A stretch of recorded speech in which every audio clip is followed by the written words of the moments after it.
Well, as far as moral realism, I feel like that's one of the big things that came up at the start. So I'm a moral realist. I'm also a cognitivist, as opposed to your position, obviously. So my justification for it would be that the Christian worldview is the only way you can ground any worldview logically, epistemically. So questions about metaethics and morality, I feel like presuppose logic, which requires grounding of logic. And I would say the Christian worldview is the only way you can ground logic. And a part of the Christian worldview is moral realism. Yeah, I was looking up presuppositionalism before we got into this, and I do find it interesting. I don't think it's a good argument, and I think there's lots of better arguments for God, like the first mover On argument. what But basis? what On what basis? presuppositionalism? Well, you said that, for instance, I'm kind of demonstrating the point of presuppositionalism. And the first mover argument, I don't think is a very good one. I think Aquinas's epistemic system is really bad, but because he got it from Aristotle, and Aristotle's problem is that he put metaphysics before epistemology, and I would say that's a problem because it gets knocked down by Humean skepticism. But to demonstrate the point I kind of made with presuppositionalism, you said that you think the first mover argument is better than presuppositionalism. Why? All right, well, sure. So, which argument do you want to get into first? I guess. Whichever argument you think is better than presuppositionalism, go ahead. All right, I'll go on the offense. How about we talk about presuppositionalism first? I guess let's figure out. Let's talk about what it is. All right. Sorry, just give me 1 second to pull up my notes.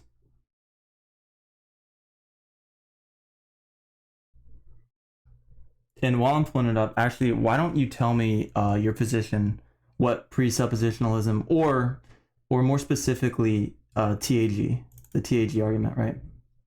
Right, transcendental argument is basically just saying that God is a necessary precondition to epistemically justify any claim at all. So, for example, if someone says, well, I think God doesn't exist, that person's trying to use logic to disprove God.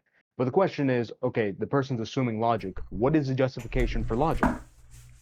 And I would find that any worldview aside from Christianity can't give a coherent account for it. As far as a justification for that in and of itself, because on the surface it seems like a circular argument. First, I would say that our system's different from, like, actually Aquinas. So use Aquinas as an example to show you that even within the Christian circle, there's variance on this. So Aquinas believes in classical foundationalism, in that there's some common sense truth that we all ought to believe, I suppose. Like a half is less than a whole. It's just common sense, right? And I can give a critique of that if you want. I'm not sure if that's your position, so I don't want to spend too much time going over things that aren't necessarily relevant to our positions. But we would say that there's a level of circularity that is inherent in any worldview anyone has. So, for instance, why is logic true? Well, you have to Mm-hmm. use logic to try and prove logic. That's circular to some degree. So we would say that not only circularity allowed to a certain degree when you get to like meta level questions, but also as far as a justification for transcendental argument, it's internal coherence and retorsion in Aristotelian terms, or reductio ad absurdum arguments on other worldviews, showing how they are logically incoherent, whether it be Islam, atheism, Judaism, so on and so forth. So I would say that's the crux of transcendental arguments, depending on, because the argument can be modified to fit anyone else's worldview. So I'll say that's one of the real powers of the argument, and that would also require you to kind of explicate further, how do you try and ground certain things. So I'm not, just attacking straw men. Okay, okay. No, that's cool. That actually clears it up for me. I mean, I have the argument in front of me, but I like what you said, and I kind of want to talk about that first thing, which you said there's a circularity to logic. You can tell me, when to stop or when I'm starting to say something you disagree with, but I think that many people have a fundamental misunderstanding of what logic is. For example, I think some people believe that logic is 100% true, and this is not what logic is. What logic is something that's a system that is indispensable for thought and reason. Would you agree with that? Yes, but I would disagree on, I guess it would kind of be an equivocation on the word logic. I would agree that logic, in one sense, can mean systems of thinking. So, for example, let's say someone says something dumb, and it's like, what logic are you using? It's not necessarily that they're not using logic. Everyone uses some sort of logic, but that's referring to logic as in terms of axioms of thinking. But in another term, I would say that logic is identical to truth in some sense. So I guess it would depend on how you mean the word Okay. logic. So I would actually disagree with you on that. And I think this is why some people. Yeah, what I'll say is this: logic isn't 100% certain. The thing about logic is you can reject it technically. You can say I reject logic. And the thing is, you can just stop there and you can just stop thinking until you start thinking again, obviously. But for the context of a debate, you can just say, I reject logic, and then the debate's over, right? Because you can't have a debate without logic. So this is where the important term indispensability comes in. And there's actually a massive realization I had a few months, maybe like a few years ago, is that logic isn't 100% certain. It's indispensable. So it's not as Okay, if, now I've, I'll have a question about that right now. okay, So is it certain that logic is not certain? is it certain that logic is not certain? Is that the case? That's I'd have to like put in a syllogism and look at it. If I say no, are you saying that I'm referring to objectivity? I'm accepting objectivity. Is that what you're saying? Uh, well, I'm saying that it's a statement that does it's a bit like, for example, let's say an empiricist says that only what has empirical evidence should be believed. But the question from there is, well, is there empirical evidence that you should only believe in things that have empirical evidence? So the point is, it's a bit of a self-defeating claim. If you say that it is certain that logic is uncertain, you've kind of defeated the whole point of the statement. Oh, okay. Well, then I would just take an agnostic approach to it, which is the more accurate approach. I'm agnostic to whether logic. So when I say we can't be certain, you're taking an agnostic view. Or are you saying that when I say I'm not certain, that has to be truth apt? It has to be true or false? Is that what you're saying? Well, I think I don't see how a neutralist position would work for that, because you're using logic to try and assert a neutralist position, but that doesn't really. If you're neutralist about logic, then how could you get to the conclusion that you are a neutralist without presupposing truth and logic? Well, you do have to presuppose them, but you can't be certain about them because they're indispensable. Okay, just continue. Right? So Let's, so let's this is the flesh it way I out. view logic. When you enter into logic, when you say I'm going to use logic, when you say I accept the laws of logic, you are entering into, like, for purposes of an analogy, you're entering into a game, okay? And you play this game called life. And the game of life has rules, and the rules of the game of life are logic. This is how we rationalize things, reason. This is how we understand deductive and inductive reasoning. Now we can always go back to the ultimate skeptic position of we can't know anything for certain, and that kind of begs the question if it's self-defeating or not. But you can always reject logic, and you can go back to first base and never move ahead. But when you are moving forward, when you speak, when you think, when you act, you are engaging in logic. You must, because logic is a prerequisite for doing these things. But logic is indispensable. We can't technically prove that it's true because, like you said, it's circular. So we can't prove that it's true. But if we don't accept logic, we can't move forward. Right. Okay, so that's the way I look at logic, and that's technically the right way to look at logic.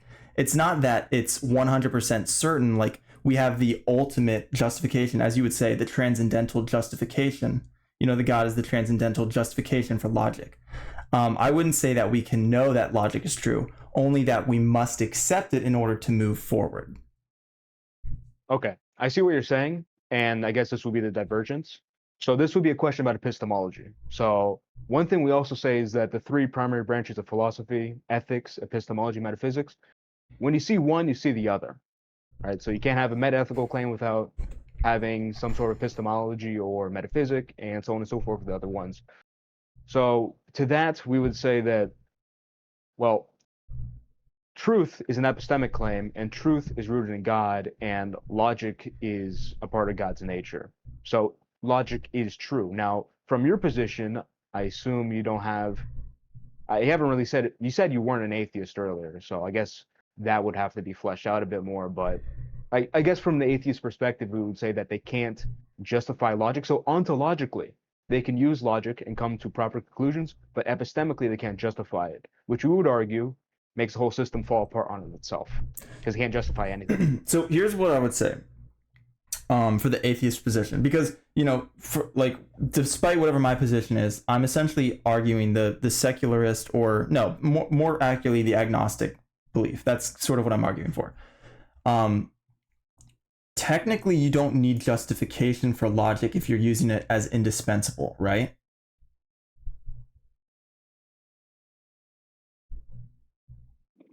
I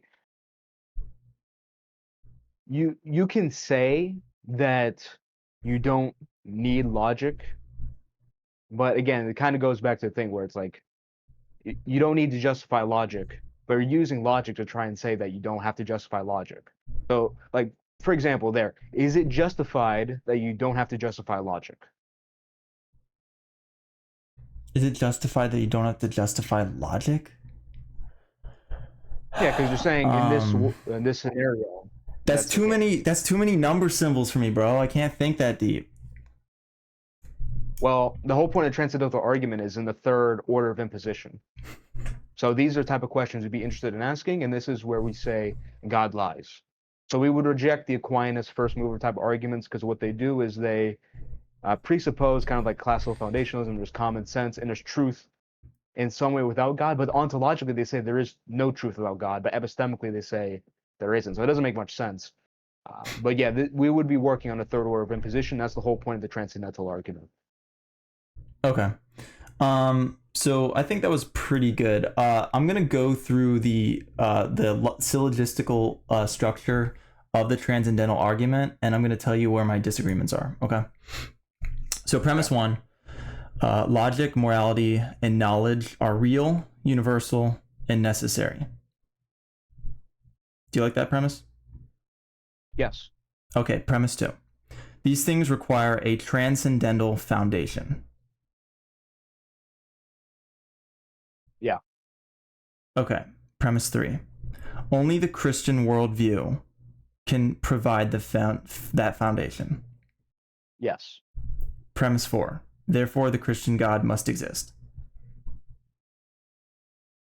Yeah, but I feel like there would need to be more clarification because the way Okay. we justify that is by showing the internal coherence of the Christian worldview and then reductio on the other positions. So I guess as a matter, like a state of So affairs, that's process of true, but it elimination, has to be basically. fleshed out. Process of If you will. Yeah, elimination. it's called retorsion. Yeah. Yeah. Okay. Yeah, you could call it that. Okay. So here's where I disagree with premise one. And premise one is logic, morality, knowledge are real, universal, and necessary. I would say that there are presuppositions baked into a few of these. Now, what I will say is logic, you cannot deny. You just can't deny it, okay? It's undeniable. You need logic to move forward. Knowledge, I would say, is questionable because I guess it depends on what you mean by it's real, universal, and necessary. Like, as you Well, said before, there's a circularity to things. So how can we know knowledge is real? Unless you make an argument like I am I what how does it go? I think therefore I am. I think In which therefore I that am. case Yeah, that no, could make a yeah, case yeah. for So how knowledge is true. yeah, so that's classical foundationalism. That's Descartes. We reject that.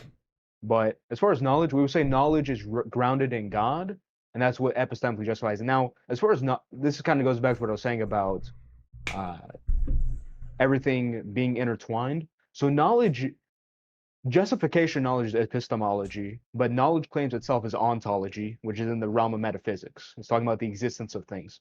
We would say that the only way you could have logic, which you said was necessary, is if you have knowledge in order to instantiate the logic. You can't have logic without some form of knowledge. So if logic's necessary, then knowledge is necessary. You can't have logic without knowledge. No, because there has to be, like, for example, a Do you logical think logic is axiom independent requires from humanity? independent of what? Humanity? So like if you die, does logic still exist? Yes, it's grounded in God. Okay. All right. Yeah. So all right. So let's just say that I accept logic and knowledge. I would still reject morality on the basis that I don't think it's been proven since it's in the premise. Right. So like the premise is that logic, morality, and knowledge are real, universal, and necessary. I would say that this is an assertion, and I accept logic and knowledge, but I don't see the evidence for morality. And I guess this kind of devolves into the meta ethical debate of how do you prove moral realism. And you would say you use God, but I think the problem there is, you could tell me if I'm wrong. Can you use another argument besides the transcendental argument for your moral realism position? Since that's the argument in question. Well, okay, so two things. One, I would say that I'll go back to the thing where things are intertwined. So logic requires some sort of ethic. Okay, so if knowledge, let's say logic more specifically because it's more explicit. Let's say logic is necessary. Okay, logic requires some sort of instantiation of, like, let's say it's premise one, premise two, premise three. It's logically coherent. Okay, from there, it's already baked in and assumed that you should, that's ethical, that's moral, you should follow the conclusion. If you don't, then logic becomes meaningless.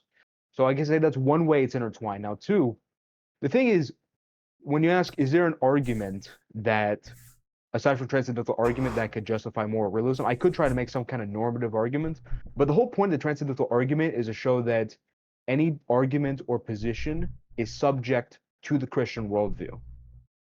So it would be wrong-headed for me to do that, because that kind of defeats the whole purpose of the argument. Okay.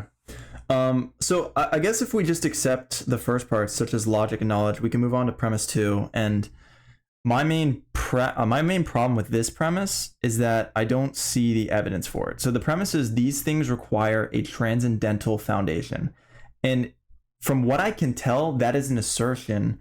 And I'm just curious, without using this argument, how do you evidence this assertion? Well, like I said, it's wrong-headed to do that because the whole point of the argument is to show that this is the only way you could do things. Now, I feel like that's fleshed out more in premise three, right? But as far as answering this uh, statement, I'll give a justification for it and explain it more, so maybe it makes a bit more sense. So premise two would be this requires a transcendental foundation. Okay, so when we say morality, we mean objective morality. And the problem with, let's say, not having a transcendental basis is there's no way to ground it beyond human autonomy. So that would be the justification for morality, because morality is meant as an objective morality. Let's say logic. Logic is kind of like a rule. It's like rules to follow when you're reasoning, thinking, and axioms and whatnot. That's what it's meant by logic. And again, just like morality, to escape human autonomy, which makes it subjective and each person can determine whatever they would like, God is used. That's transcendental. Knowledge, how can we know something is true? That's like a knowledge claim. Epistemology, because this is an epistemic argument, not an ontological argument. That's very important. Epistemically, the only way to justify knowledge is via transcendental source because, again, you escape human autonomy. Now, there's other things like consciousness, so many other things. Any transcendental category applies to this argument, which these are things you need to presuppose in order to argue against it, which is the whole point of the argument. It's a third order imposition, meta level argument. It's not like a normative argument where, like, I say, you know what, there's milk in the fridge, and the way I'm going to prove it is by going to the fridge and getting the milk. It's not the type of argument this is. Okay, interesting. I don't know. I think it's interesting. So I don't know. It's interesting. I don't see the evidence for, like the transcendental foundation. I wonder if I could even grant that to you. I mean, I know you don't like the first mover argument, but I mean, we can go to that in a second. I can show you why that's true. But if I granted that to you, would that work? Would that, if I said the transcendental foundation was the first mover, only the Christian worldview can provide that. Would premise 3 even be the conclusion to that?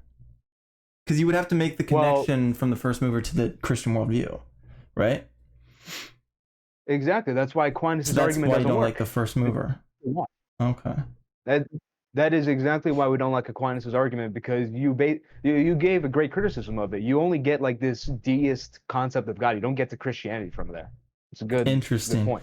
I see why you don't like it, but that doesn't mean it's not true. I mean, we'll talk about that in a sec.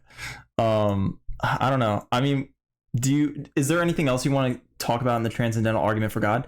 I reject the idea of morality existing, and then I also reject the idea that we need a transcendental foundation. I just don't see a good deductive evidence for those things. Right, and the argument I would make from there is, how do you determine what's good evidence or bad evidence? And we'll get to that, but I want to, as far as the transcendental argument, I want to go over premise 3 more, because I feel like that's kind of in question. So, for example, atheism. Atheism asserts that, well, depends on, because it could be atheism, as in no theism, or literally, or without theism, excuse me, or no theism, right? But the whole point would be that in order to make their logical assertion that God doesn't exist, or they make arguments against God, or they don't accept the Christian worldview, they're still using logic, they're using morality, they're using all these different things without epistemic justification. Islam is a logically incoherent concept of God. You're not a Muslim, so I assume I mean, if you want like for me to like unpack that so it makes more sense, I wanted to do that, but you're not a Muslim, obviously, so I don't want to spend too much time on that. Same with Judaism, Buddhism, Hinduism, etc. And then from there, we say only the Trinity, Father, Son, and Holy Ghost, the Christian worldview, can ground these transcendentals, which are being spoken of in the argument and are necessary preconditions for any worldview, even if the worldview rejects it, because in rejecting it, it still uses it. Okay. I'll let that be. If I can have one last word on this, and I don't mean to be redundant, but again, I can't see. I see premise 1 as presupposing morality, and I'll just grant knowledge. I'll say logic and knowledge are definitely real, universal, necessary. I still think you're presupposing morality, and for premise 2, I just don't think you have any evidence for transcendental foundation. That's all I'll say in the matter. We can keep talking about it if you want. We don't have to. We can move on to something else. But well, I guess the argument I would make is that, okay, you're saying that, okay, this logically does not make sense. Yes. Why not? Because how do you ground logic? You're using logic. So you ground logic and its indispensability, like we spoke about before. It's not 100% certain. You need it to move forward. So all things that we comprehend must be logical. They must be. Otherwise, we can only understand things through logical lenses. And how do you know that? How do you because know of its that? Indispensability. We don't know it for certain. And how do you? We don't know it for certain. Okay, how do you know it's indispensable? Because if I don't accept that existence exists, we cannot talk. And what's wrong with that? Nothing. Nothing's wrong with that. We could not talk. We could do that. Right, but we're talking about worldviews, not necessarily just us talking to each other. So within your worldview, what's wrong with that? There's nothing wrong with that in my worldview. So why do you? That's a different discussion. And I'd be willing to have that one with you. I feel like it has everything to do with it, because I feel like we're kind of getting into ethical territory. I agree with you. And I will say the question of oughts, epistemic oughts, moral oughts, is a massive conversation. One that I've had with, I don't know if you've ever heard of Liquid Zulu, but I've had a massive conversation about epistemic oughts and what that means. And that's a tough one to talk about for sure. But ultimately, I can't. It's tough for you because you don't have the Christian worldview, and you can't. Because to have this epistemology, you're saying you need to assume some sort of ought, but you said that morality isn't real. Well, first of all, you don't know if I have the Christian worldview. But second of all, if I did have the Christian worldview, that would be inductively used, not deductively. Does that make sense? Well, we would argue the only way to know the distinction between inductive and deductive is with the Christian worldview epistemically. Right. So, I could have the Christian worldview, and that would be my reason for having this conversation with you, but that would be an inductive argument, not a deductive argument. That would be because of faith, not because of 100% logic. No. So that's kind of confusing orders of imposition. We would say the only way you can know if something is logical or is inductive or deductive is with the Christian worldview. You have to presuppose a Christian worldview to even ask that question. Yeah, but you're presupposing that, and and I don't accept that presupposition. Right, and the whole point of the argument is to explain how. And I'm showing that you're making logical assertions without any epistemic force. That's the Uh-huh. argument I'm making right now. Okay. Yeah. No, that's good. That's good. Um.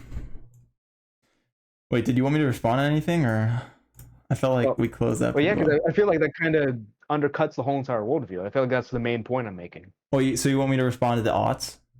Why ought you do anything epistemically? Yeah, because I feel like that's a necessary condition of having any type of worldview. Okay, let me see. I guess I could do this kind of off the cuff. I wasn't expecting to get into this, but maybe we can build it from the ground up. Okay, so the way I see it, because we're getting into my position of oughts. I had this debate with Zulu, and we talked about why you ought do anything. And I asked him the question, why ought you do anything? Because I don't know the answer, why ought you do anything? And I've looked into this like thoroughly, like the deductive cases for why you ought to do anything, and I couldn't find any deductive reasons. And that was a big problem for me because I'm like, oh shit, like how can I deductively prove that I ought to do something? And this is the answer. And you can accept it or you don't. You can't deductively prove, unless you're a presuppositionalist, which I don't agree with. You can't deductively prove on logic alone that you ought to do anything. Now, there's been cases made. There's things like, shit, I forget what the argument's called. But people say, well, then like there's like an epistemic ought that you have. Like, shouldn't you or ought you seek higher knowledge? Ought you live a good life? Ought you blah blah blah blah? Still deductively, I couldn't find anything on this, and that's just what I found. Right. So is it deductive that you can't deductively ground this? Yes, because I use the deductive system to search for answers for it. Like I use the So deductive you assume, process. okay, I'll say this again just to be clear, because I just want to like make sure. So you're saying that you're using deduction to disprove that deduction is possible? No, no, no, no. I must have misheard you. Okay.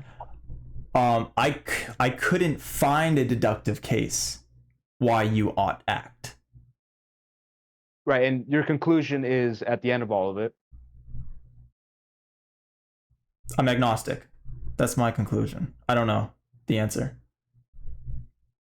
Deductively. Okay. Now, there's inductive cases, and those are different.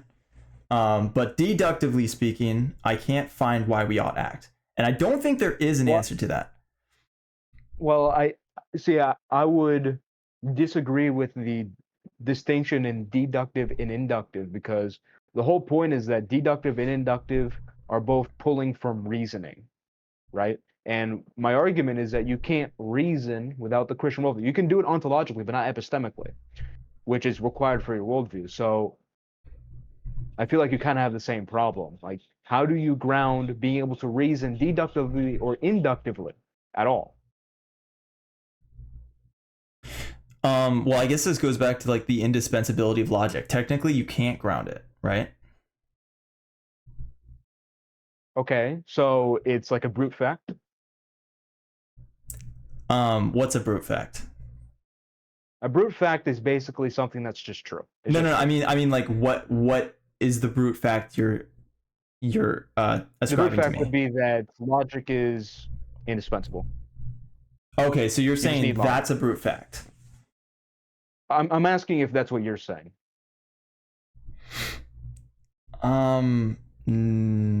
No, because I would say that facts are indispensable as well. So, okay, it's a brute fact that facts are indispensable.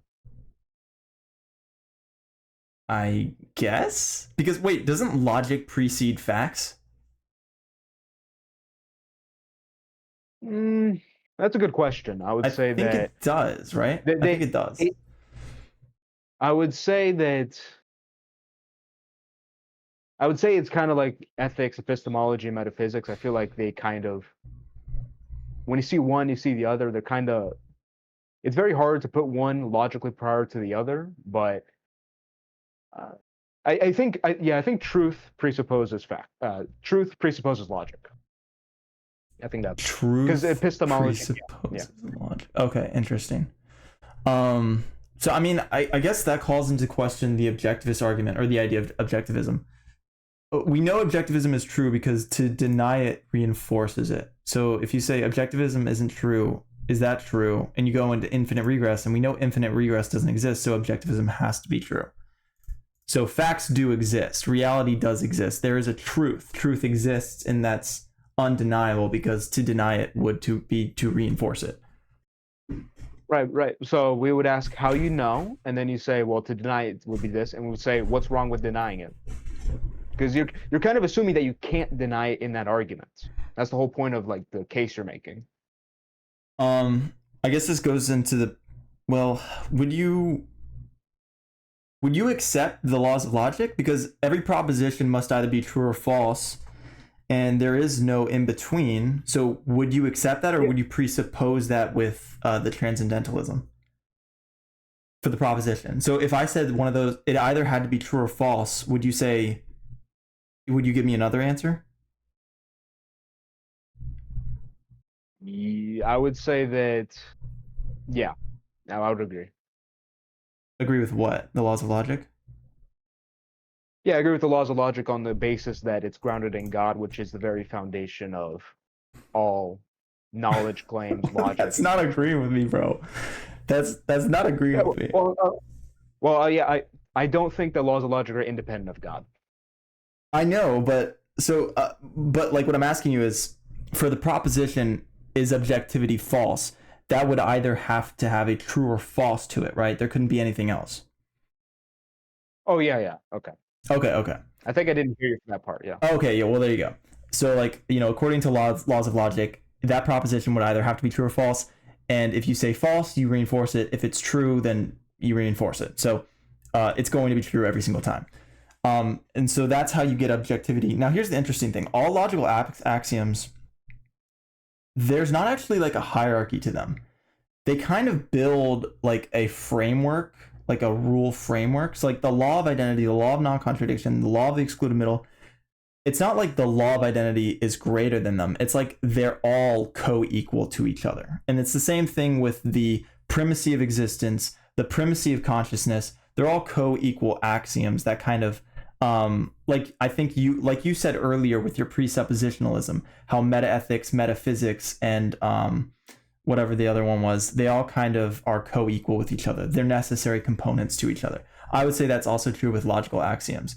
But yeah, that being said, you asked me about where I get like if I reject deductive oughtness or whatever. And I forget how we got there. Basically how I would build it out is logic is indispensable. So that's not 100% certain, but it means we must use it to move forward. And then building a case from, if we skip down all the way to human action and we accept the axioms, humans act, you cannot from that point on build a deductive case for why ought humans act. And this is what we call the is-ought problem. Whether it's ethical or epistemic, you can't prove the ought from the is. And that's such a widely pervasive discussion in this philosophical sphere. It's like, and that's what I tracked it back. It actually goes to epistemic oughts. Like, why ought we, know what's true? Why ought we know what's true? And the truth is you can't deductively prove why you ought to seek truth. Even though we do seek truth, we can't deductively prove why we ought to seek truth. And so that's my position on the matter. That's my position on the matter.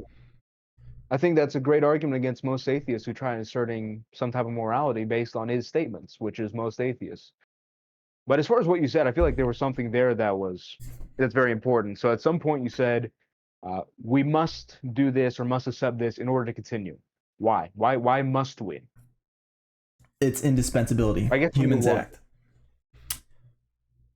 So, for example, we don't know humans exist, but we kind of act as though they do. So, in the sense that we debate about humans, we both performatively agree that humans exist if we talk about humans. Does that make sense?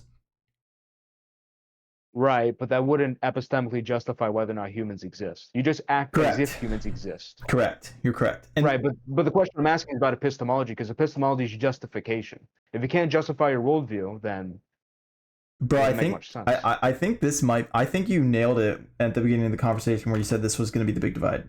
I think what you said is true. You can't justify anything deductively. There's no 100% justification for anything. There is only indispensability. Okay.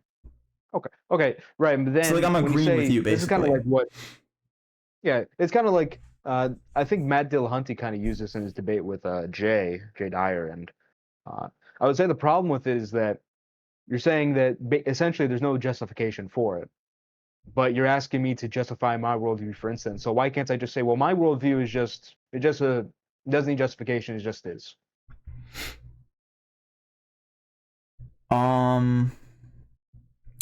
Okay, let's make a distinction here. 100% certain justification, indispensable justification. When I ask you to justify your worldview, I'm asking for an indispensable justification. Okay, well, why does this distinction matter at all? On your worldview, at least. This distinction matters because I think the way you see justification is something that is 100% certain proves it, right? It's completely certain.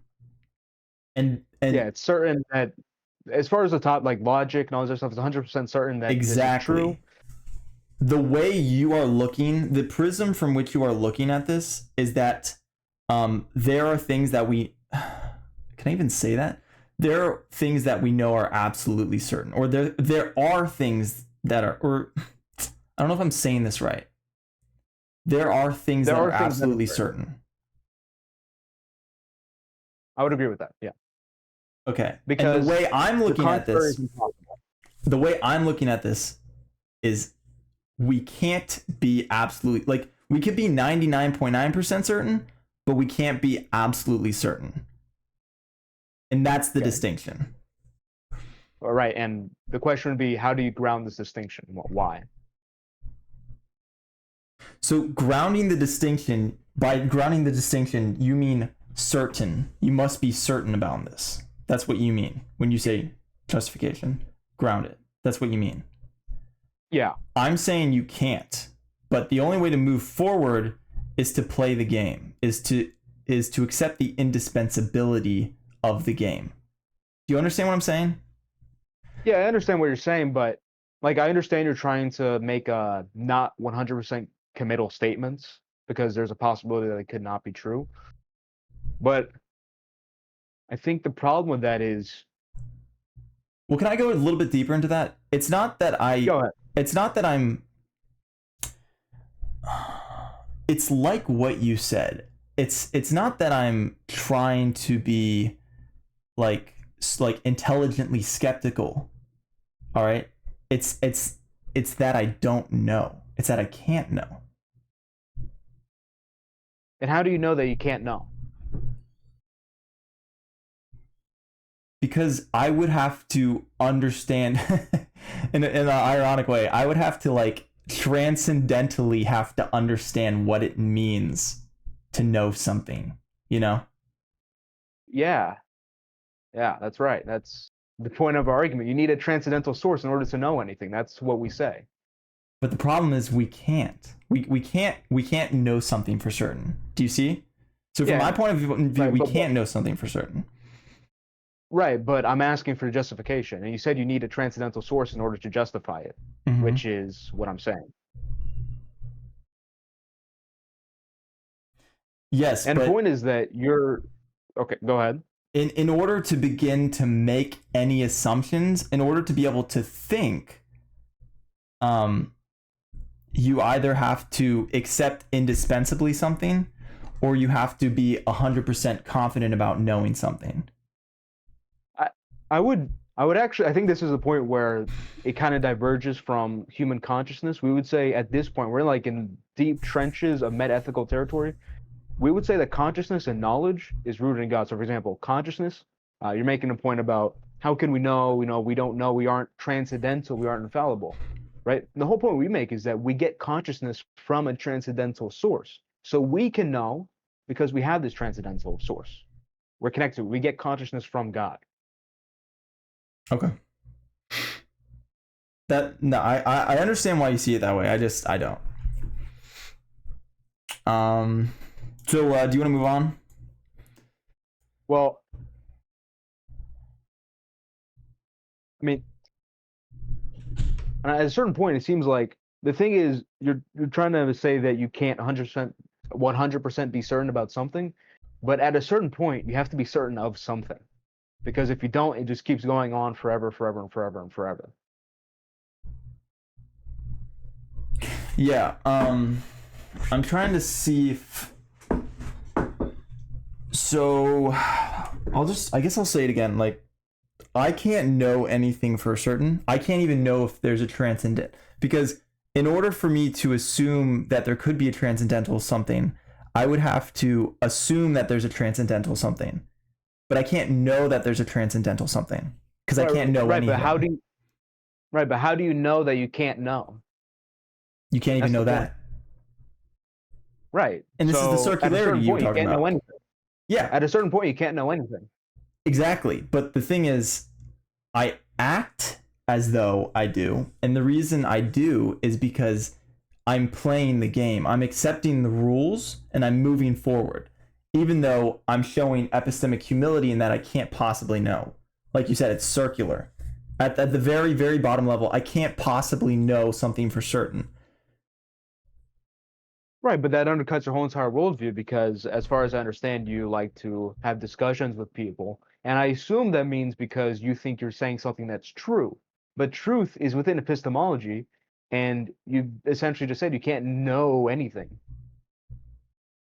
Yeah, well, So it depends on what you mean by truth. Because like now that I've reframed this whole understanding of logic, everything that is logical is indispensable. So even truth is indispensable. That doesn't mean truth is 100% true. It means that truth is indispensable.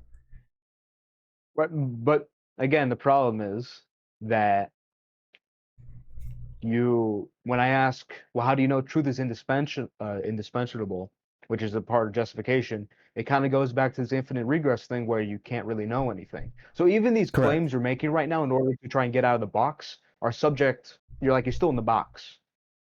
That's the point I'm making.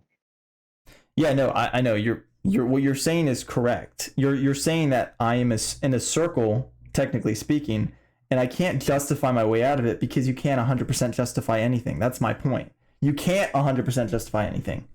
And your argument would be that it's God. God is your 100% justification, or God is what allows you to justify something. But from a consciousness worldview, you start at consciousness, and from consciousness you see a few things. You see existence, you see identity, you see non-contradiction. There's a lens at which humans have perception. We start at consciousness. But consciousness isn't where it begins. It's where we begin. It's where we perceive things. And then we perceive the world outside of us.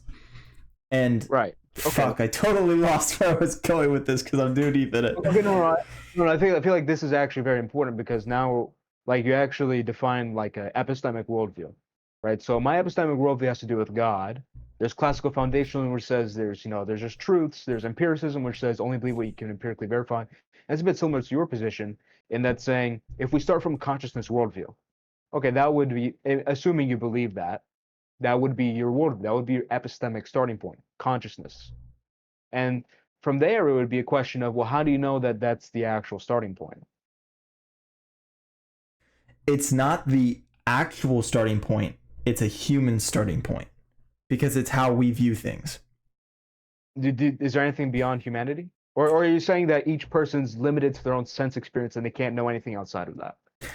Well, I'm saying that epistemically we start with our experience. So that's where we start, and then we kind of have to build the world out from that point on. So you start with I think, therefore I am, and then you build to existence exists, identity exists, non-contradiction exists.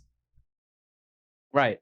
So these are essentially I think therefore I am. This is presupposed. The problem with I think therefore I am is that's a metaphysical statement without epistemic justification.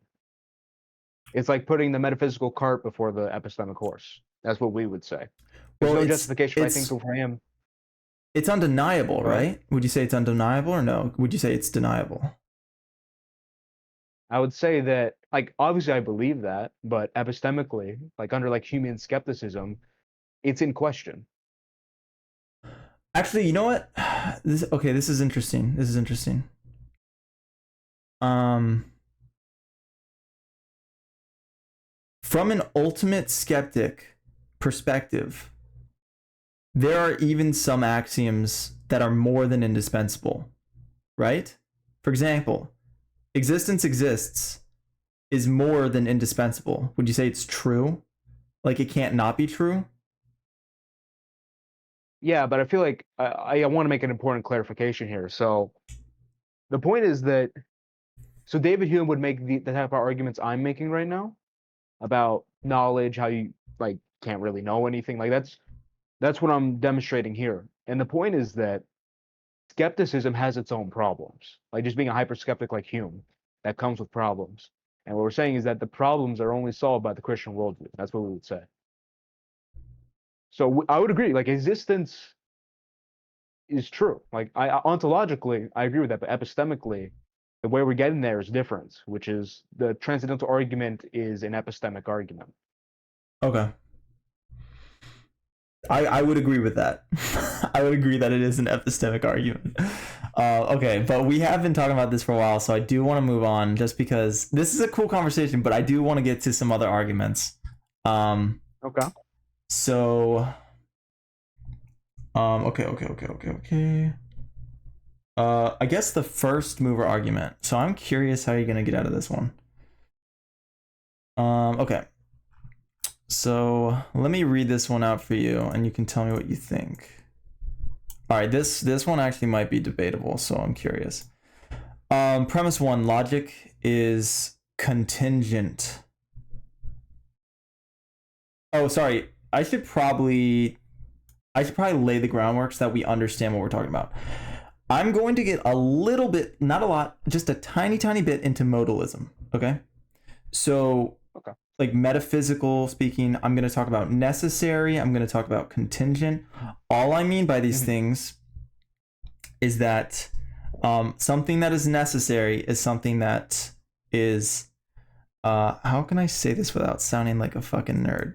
It's self-evident in the way you hate in the way you hate me saying it's self-evident. It's undeniable. It couldn't be. It's axiomatic. Do you know what I mean by necessary? Yeah, I understand what you mean by necessary, and I know you haven't made the argument yet, and I'm not gonna like stop you from doing it, but that would be the first major point of disagreement. And there's a specific argument I have against self-evident truths. So we can get Okay, into that interesting. later. Okay, well, how about I start with premise two? God is necessary. I agree. Ontologically, I agree, but knowing this is the first mover argument, I think epistemically I would disagree with how. Wait, don't be bad faith, bro. Let me lay out the premises, and then we'll see if you agree or not. All right, so you agree with premise two. I agree. Okay. All right. Ontologically. All right. I don't know what that means, but we'll get into that. Okay. Premise one: logic is contingent.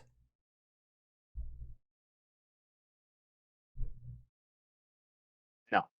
Because you would. Okay, interesting. Yeah, I thought you might say something like that. So logic is necessary. Yeah, because it's a part of God's nature, and God's nature is necessary. Okay. I thought you might. Shit. I should have brought out my notes for this. I should have known you were gonna do. Wait. Let me do. Okay. Logic. You would say logic is God, right? Or logic is part of God or something? Not part, and is God in terms, because I believe in essence energy distinction, so I believe that logic is an energy that comes from God, which is a reflection of the essence. I feel like it's kind of independent of this debate, because like it means the same thing within the concept of the debate. That would more so be an argument against Catholic and Orthodox, but yeah, is proper. Assuming is picks out an energy instead of the essence, yeah. Okay. So you disagree that logic is contingent. You think that I disagree, yes. Yeah, okay.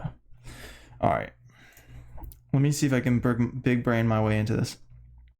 Would you say logic depends logic is a system that depends on rules, structure, distinction, sequence, all things that imply a cause? Yeah. Would you say okay. Would you say um logic is affected by cause?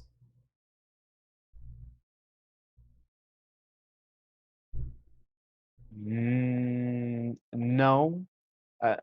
No, I wouldn't say that. Damn, because if you Affected did, then I could have or got you real good, bro. If you said I could have. No, I'm just kidding. I'm messing with you. Um, okay. I don't know where my notes are exactly for this. Let me see if I can find it. But the way I understand this is you accept the law of causality, right? All effects have a cause. yeah, ontologically, yes. I feel like epistemically disagree, but yes. Yeah. Is that because you would use presuppositionalism in epistemology? Yeah. So I guess just to like flesh out the ontology versus epistemology thing, like 2 + 2 = 4. Like even us, like we'll agree 2 + 2 = 4. That's an ontological statement of existence. We agree on that.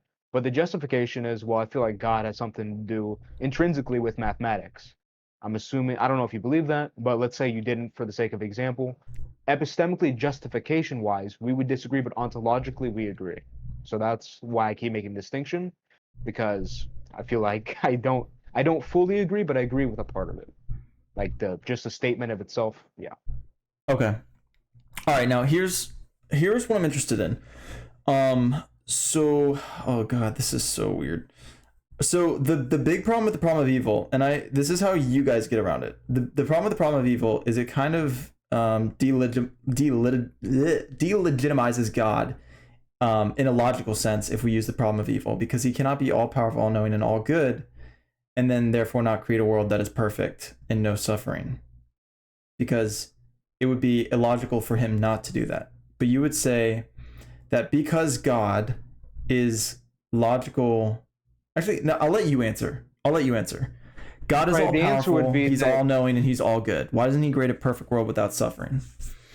well, I would first say that your argument presupposes things that you can't justify, which we kind of already went over. I don't want to like just beat a dead horse, but Mm. like again, the transcendental argument prevails through everything I say, so I'm going to keep going back to it because that's the whole point of the argument. It's a presupposition of all of the things you could ever think of. So that'll be the first point of the argument, that you can't make the argument without the prerequisites that come with the Christian worldview, but then you're arguing against the Christian worldview using the Christian worldview, which doesn't really make much sense.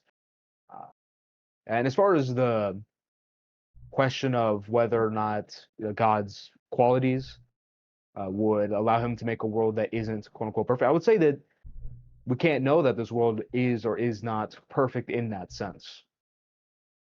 Because God is unknowable. Wait, is God unknowable? It depends on what you pick out by God. Wait, If wait, you wait, mean wait, wait, wait, essence, wait. Is humans can understand all things logical? Is God all logical?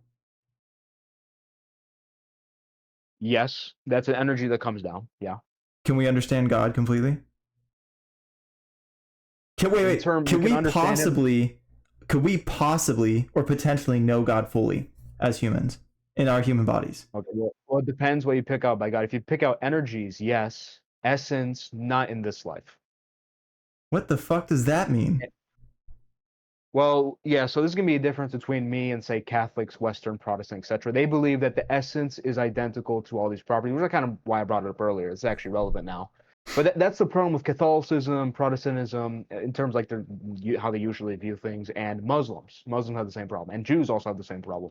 They believe that God's just essence, but God's supposed to be transcendent, but you're supposed to know God. It doesn't make any sense. So what the East did, the Orthodox, I'm not necessarily Orthodox, but I agree with this point of theology. The point is that God's essence is unknowable, but the energies that come from the essence are in ways that we can understand them. So we can understand God through analogy. We can understand him like, oh, he's like the Father, Son, and Holy Ghost. The Father is like the Father we have in real life. Son is kind of like a son in real life. All powerful, we kind of have an understanding of that in our own sense experience, or what power is. We can understand God through analogy, but understanding the essence, we can't. Not in this life, I would say, and I would also say that even in the afterlife, it's a bit murky as to whether or not that can be the case. Okay, so then can we know God? Depends what you're picking out by God. We can know God by analogy through the energies. Because okay, so we can know God analogously. This is weird because if God is, would you say God is? Okay, would you say God is higher than logic? No. Okay, here we go. So you wouldn't say God is transcending logic. He doesn't transcend logic. Interesting. Wait. Oh, dude, this is part of my fucking argument. Okay. Oh wait, it's gonna go in a circle. Holy shit. Okay. So God is not transcending logic. You would say he is logic, or he's part of logic? Not part is. He is logic. Okay. So Not an energy, yes. we can potentially fully understand God. Like there's a world where we fully understand God in our human brains. Because we can understand all things logical. You're equivocating on the word God. We can fully understand logic. But God is logic. Yes. In energy that comes down, yes. Not the essence. Whoa, where's the energy come from? I already said the energy is a reflection of the essence. But is God in a different realm, or is he in this realm? Is he logic? Depends what you mean by realm. Is he in space? Is he in space? No, he's not in space. Okay, so is he in a different realm then? Is he in a different dimension? He's not in this universe. Would you say he's in this universe? He's a non-physical entity, so it's kind of the same way you can ask. Are you a fucking Platonist, bro? Don't say yes. Don't say yes. Don't do it, bro. I feel like some aspects of our worldview can be similar to Neoplatonism, but we are not Platonists. Okay. This might unironically and unfortunately get into fucking metaphysics. Would you say that there is something more than the physical world? Yes. Okay. Certainly. And God, well, I don't want to ask you that because that'll turn us into another conversation. What I want to know is, where is God? You said God is logic. Now, I believe that logic is physically in the universe. I don't know if that's what you think. That's a disagreement. I would heavily disagree with that. Shit. So, are you a Platonist then? You believe that there's forms and stuff? No, like I said, we kind of have you could say that it's similar to Neoplatonism, but we're not Platonists because Plato believed in a lot of stupid stuff like reincarnation and stuff, so we're not Platonists. No, I mean, yeah, obviously not. I don't mean like his whole view. I just mean his metaphysical view. Platonism. Yeah. Just to be clear, Platonic realism. I guess we believe that there's universals. We believe that there's a non-physical world. In terms of forms, I'm not a nominalist, so I don't believe in their view of no universals. I believe that there is, let's say, like a universal whiteness that this shirt is appealing to in order for us to think it's white. And is the whiteness is the whiteness in the shirt, or is the whiteness in a different realm? Again, realm kind of makes me think that it's like the realm of forms. Access. The realm of forms. I wouldn't necessarily say forms, because I feel like it kind of box me into Platonism. I would just say that there's universals. So if you take that to mean forms, then okay. Okay, but where are the universals? Are they in the physical universe? They're they're not extended in space, no. Where are they? Well, I just said they're not extended in space. You're asking me where they are. They're not anywhere in terms of extended physical space. They exist as abstract objects without any physical representation. There's things in physical that appeal to them, of course, but in of themselves, they're not physical things. All right. We just disagree there. Let's go back to God. Where is God?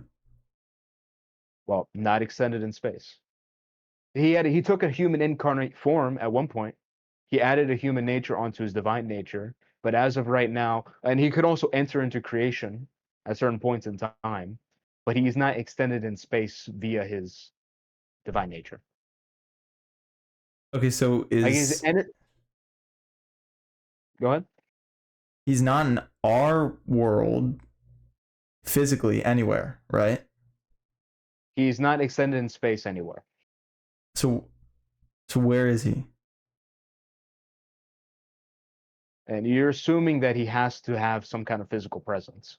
He does take on physical presence, but okay. Well, how about we start with is he? Is he or is he not? Right now? Sure. Well, I'm not sure. I guess there could be like some kind of theophany going on at this very moment, but nothing in this room that I'm in. I'm assuming not in your room. Generally speaking, I would say probably not. Well, I asked you if God is, not where God is. I want to back up and see if we're on the same page. Is God again?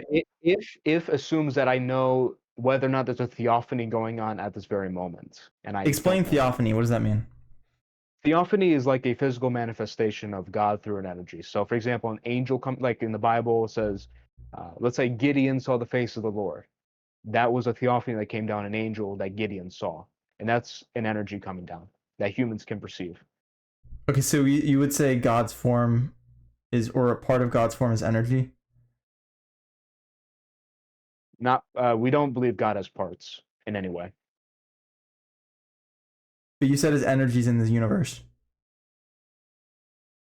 Yeah, we can perceive them both in non. So, for example, logic is an energy we can perceive. That's a non-physical thing, but it could also be in physical form. So where's the physical form? Well, it depends on what exactly you're talking about. I'm talking about God. If it's right. I just mean like if it's like a theophany of an angel, you could see the angel, if there is one right now, which I can't say I know for sure. I would say probably not, but I'm just trying to be clear on what I mean. Because if I could say that there's absolutely no theophany right now, that kind of extends the bounds of my knowledge, because I don't have access to universals in that sense. I have access to other universals, but not something like that. Okay. So, just to kind of go over what we're talking about right now, what we're talking about is I'm trying to know if God has a form in the universe. And the reason I want to know if God has a form in the universe is because I want to see if God is part of logic, is bound by logic. You would say God is logic. And if God is logic, I would say that logic exists and logic does not exist. So logic, oh God, how do I say this? Cannot, how do I say this without double speaking? Logic does not exist in non-existence. Logic exists in existence. Would you say logic, and okay, and the reason I say that is because I would say that the first mover, and I know you wouldn't agree with this, the first mover exists in is in non-existence and existence. But you wouldn't say this. You would say that. Would you say that? You wouldn't say God is in non-existence. No.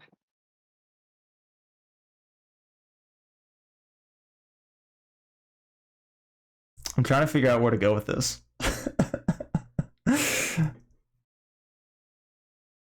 So the reason that this is weird is because I want to get an answer to how God is logic, but also is not in the world, because logic is in the world, but God is not in the world. Now, you would say God okay, is logic and logic is in the world, but it's an energy. But you also said there's not okay, parts of God, so all of God must be in the world because logic is in the world, right? no, no. So the energies are what's in the world, not the essence. Is So it logic in the depends on what you world? pick out. Like, huh? Is logic in the world? Yes. Okay, but God is logic.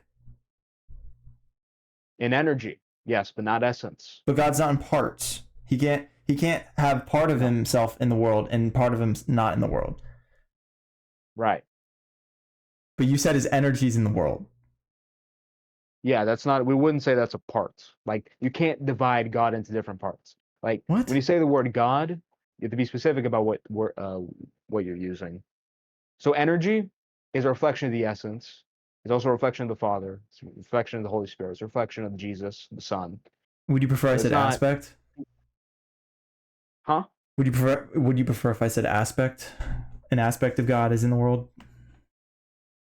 Yeah, you can say that. Um Okay, I'm kind of getting brain warped And and trying to figure out where I'm going with this. and But as far as logic, just to clear things up, so I feel like you're kind of, it's like it's like your system is being used in my system, so it doesn't make sense because you're saying like logic's in the world, that's probably true. interact is saying, hmm? I said that's probably true. Continue. Right, and if logic is in the world, we're not saying that logic is a physical thing. Just because it's in the world, I wouldn't say that means it's physical. It just means that we can access it in some way Okay. via knowledge. Is logic connected to existence? Logic's existence requires God. So God is logically prior. Does logic require existence?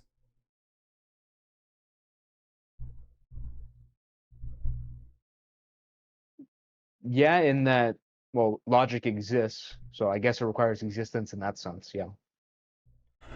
Okay. Now I think we're getting somewhere. So logic requires existence. And now Sure. here's the tough one. Has existence always existed? God's eternal, so yes. Okay. So here's where we run into a contradiction because you accept the law of causality, right? The law of causality rejects infinitism. So there's a contradiction. Because I'll lay it out for you. Logic requires existence. Existence requires the law of causality. The law of causality said that infinity is false. Existence has not always existed. I would disagree with the part about law of causality. Okay, so this is interesting. The law of causality actually stops infinite regress. So infinite regress doesn't exist in reality. Did you know that? Well, yeah, I would agree with that. That kind of goes back to my natural theology days. I remember specifically like Hilbert's Hotel and stuff like that. I know that. Yeah, exactly. And this is actually something a lot of people didn't know, and I think it's crazy. The law of causality fixes so many problems in the world and like understanding how the world operates. But that's neither here or there. The law of causality states that every effect has a cause, and if there's an infinite steps of cause, it turns into a contradiction. So the law of causality actually, and we would say we solve it by saying it stops at God. God is the first. right? But God is, when you're saying that, you're talking transcendentally. You're not talking logically, right? Well, I would say I'm talking like metalogically, not normally. I don't know what the fuck metalogically means, bro. Well, when you say like I'm not saying it logically, it's like, well, I am saying it logically, but I'm not saying in like the because again, this is where it gets a little bit, circular on the meta level. So I'm saying that. Okay. Okay, but we have a contradiction, right? Because existence can't always exist because the law of causality says that infinity is not true. So existence cannot always exist, And and they're all we co-equal would say the law of axioms. we would say the law of causality begins with God, because God is not caused. Okay, so this universe, has this universe always existed? Universe, as in like things extended in space, no. So this universe has not always existed. Within my clarification, yes, it's not always existed. Okay, so what was before this universe? There is no. Well, this gets into a question of time. I would say there was nothing before this universe. There's something with sans without the universe, but there's nothing before. But nothing is non-existence.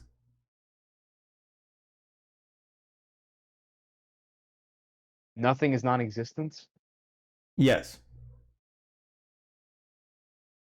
Depends on the context, but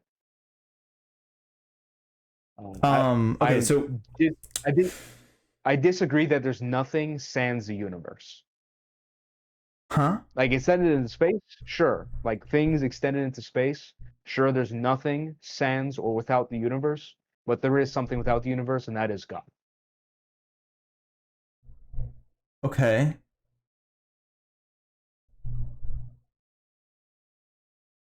I'm just confused, bro. I'm just so fucking confused.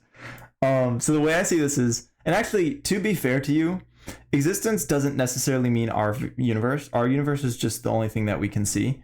Existence could certainly be more than the universe, but again, like we can't know that because we can't see it. We can only deal with deductive Right, possibilities, and and that deductively speaking, this is beyond us. But deductively speaking, existence, causality, and the logical systems, um, they're all intertwined. They're all co-equal, and the law of causality says that existence is not infinite because infinity does not exist. There was not an infinite beginning, right? If you point to God, it would have to be something not supported by the law of causality, which would right, and that would be, and I understand the point you're making, but that would be disagreeing about the law of causality. well, wait, what's the disagreement about the law of causality? The disagreement is that I would say that infinity within the law of causality refers to normative things. So yeah, there is no infinite regresses within normative like aspects. But when you get to the core root of the worldview, we would say there's a starting point from where the law of causality begins its instantiation. So from there, the law of causality applies. But on the meta level, like causality, like infinity, and the problem with infinite regress begins and ends with God. So because of God, there's no infinite regress. And like for example, in the Kalam cosmological argument, I don't know if you ever heard of it. Is that the It's similar cosmological to the argument? first mover argument. Okay. Yeah, They all yeah, take the same different yeah. names So for, the to mean the same thing. yeah, yeah. So the cosmological argument, if you use the form of saying, well, everything that not everything that exists has a cause, then now you're saying, well, God has a cause, and then you get to infinite regress. The way you stop it is by saying everything that begins to exist has a cause. God doesn't begin to exist. So it's a bit of a similar thing at play here with the law of causality. Okay, so I understand what you're saying. Wait, is it epistemic? Epistemically speaking, that it prevents infinite regress. The problem is the law of causality refers to more than just epistemology. It refers to, I think, all domains of existence. I'm pretty sure it must because it's a co-equal with existence. So, for example, here's the argument. Premise one: every effect must have a cause.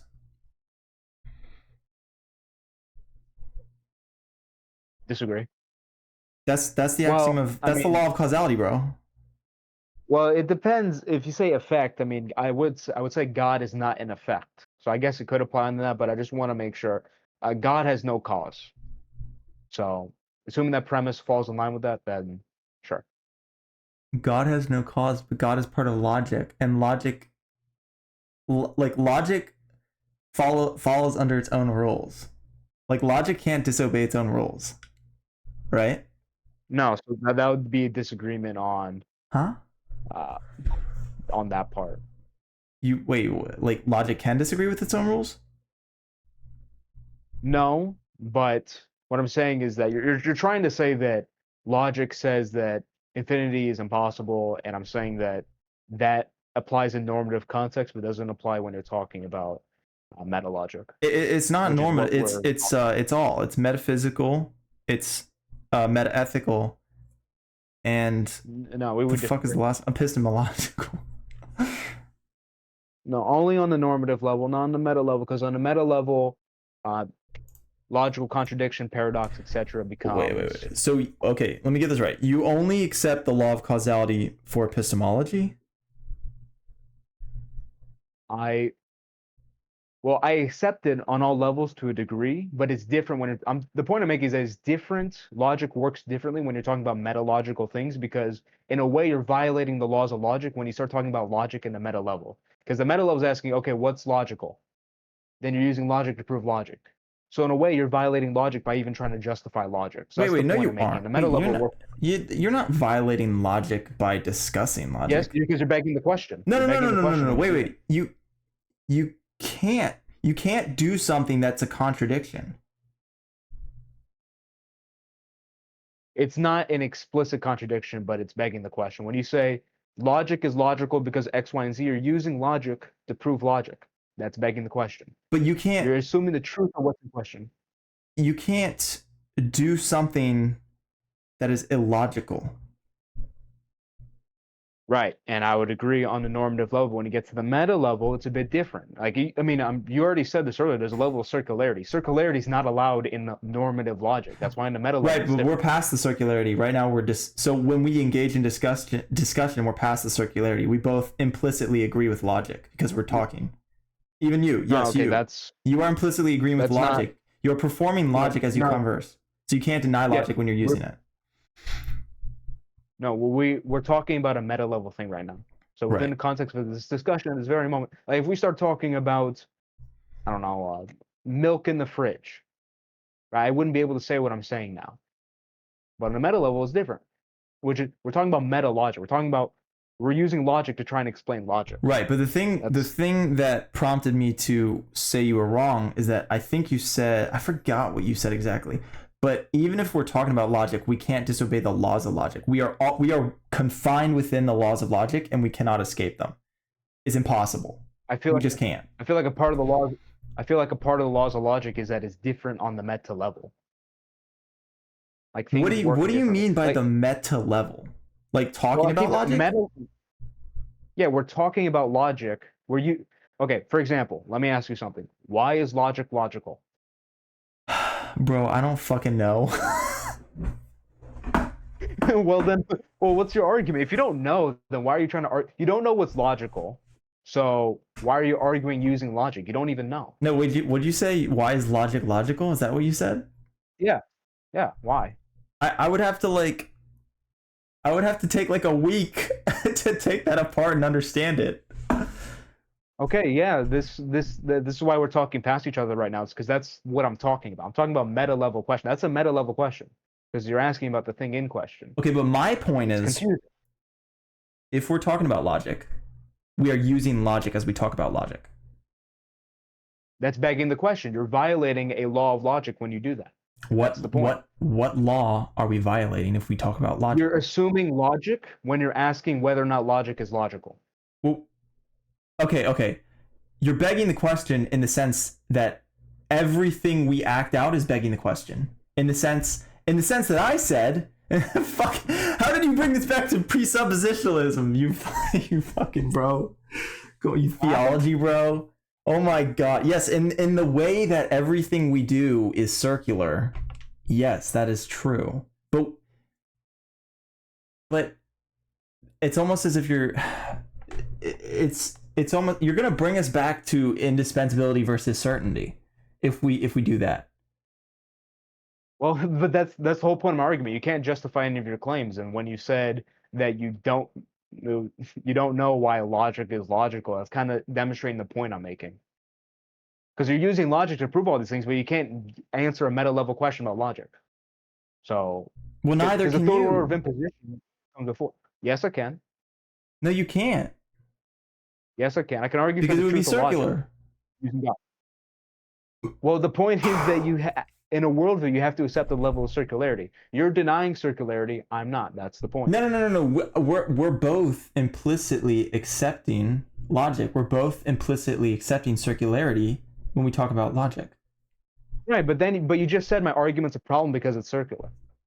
Because you said my problem was an argument because it was circular. So did I say that right? What the fuck?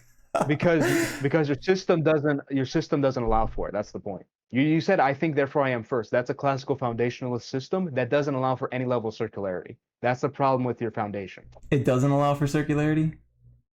No, and it explicitly says that. That's why Aquinas made dumb arguments. You take that back. Well, I mean, I assume you're not a Catholic. So I'm just kidding. I'm kidding, bro. I'm kidding. Okay, but no, my point is when we talk about logic, we're both implicitly like accepting that we're going to move forward with the game. And if you say it's circular, then you're saying we don't accept the game anymore, and we have to step back to presuppositionalism and the circularity of logic.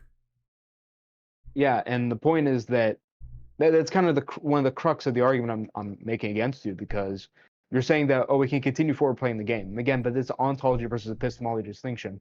I think that I believe in coherentism, where all these web of beliefs work together, and God is ultimately the foundation of that.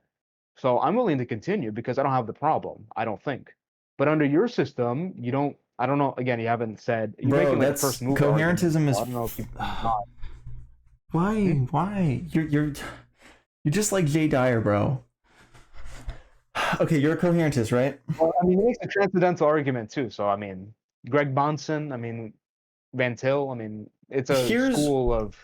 Here's what I don't understand. You said God is the foundation of coherentism, but coherentism doesn't have a foundation. The foundation is a coherent web of beliefs, and that coherent web of beliefs, ultimately, the way you define what is coherent web of beliefs is God. So God is like the web, if you will. Okay, but we've been talking about a lot of stuff. But holy fuck, dude! Every cause must have a cause. Yes, no. Every effect must have a cause. Every effect must have a cause. Is God an effect? Would that fall? I'm asking you. God is not an effect. So I guess because God falls under every, doesn't he? For you, God falls under every. Huh? I guess for you, God would technically fall under every, right? Yes. Okay. In some way, yes. So every effect must have a cause, and you would disagree with this. Wait. Well, no. Okay. Every effect must have a cause. Yeah, sure. I just don't want to say that God has a cause. That's what I'm trying to clarify. But like things that begin it, like for example, if I drop a ball, it fell because I dropped it. I believe that. Okay.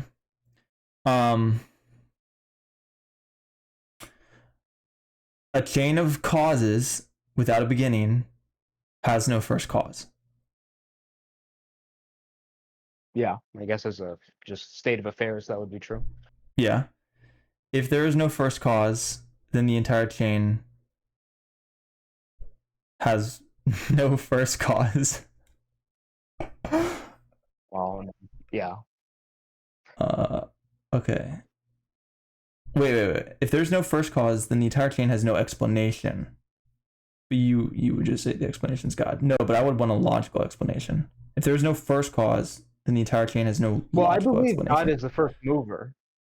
Ontologically, I agree with Aquinas' argument on that, but epistemically, bro, I disagree. What the fuck, bro? I've been trying to argue that this entire time.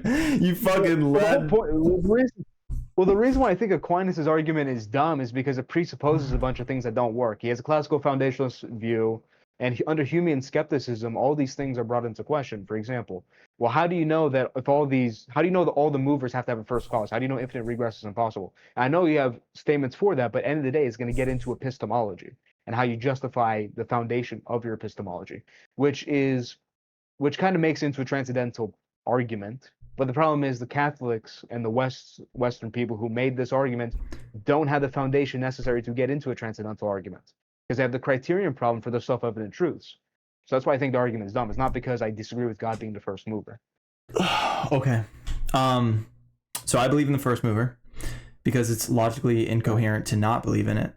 Now, my belief of God would be that he is the first mover. Now, that would be an inductive assumption. But yeah, so basically the argument would be, let me fucking, where the fuck did it go, dude? I've got so many fucking so you would just disagree with logic is contingent. Now, I would say this is a problem on your part because logic is part of existence and part of causality and part of all the other co-equal axioms.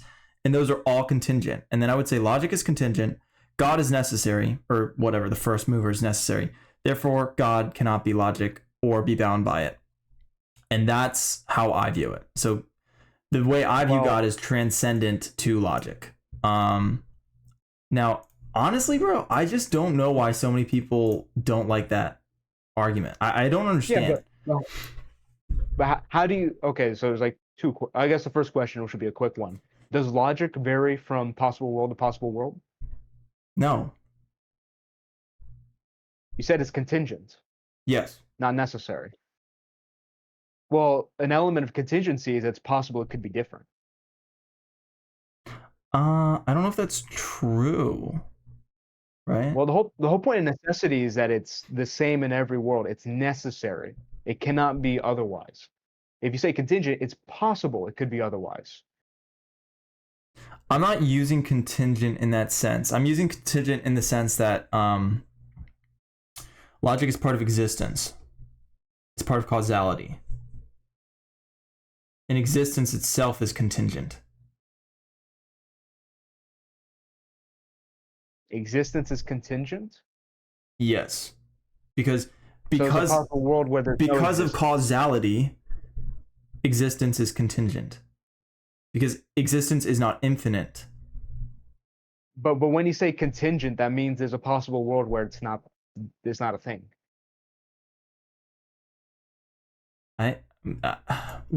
Maybe that's just like a difference in definitions or a difference in understanding definitions. Just modality.